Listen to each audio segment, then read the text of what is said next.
Yan po guys, tuturuan ko po kayo magluto ng masarap na chicken. Sa 1 kilong chicken, lagyan nyo ng kalahating Sprite, konting paminta at konting asin. Susunod po ay iprito nyo ang chicken. Yan guys, nag-brown na siya, tanggalin na natin siya. Yan na po siya, set aside po muna natin siya. Ayan po, sa separate na kawali, mag-isa po tayo ng bawang. Lagyan na po natin yung prinito nating chicken.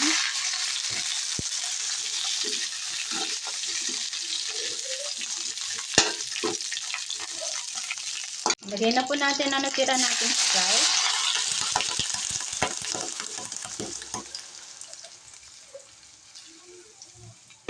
Ayan po. Lagyan po natin siya ng 4 na kutsarang toyo. Lagyan na rin po natin siya ng ketchup.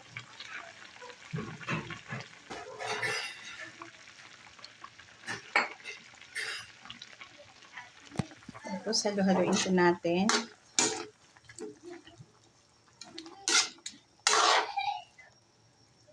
Ayan guys, kumukunti na yung sabaw niya. Lalapot na siya.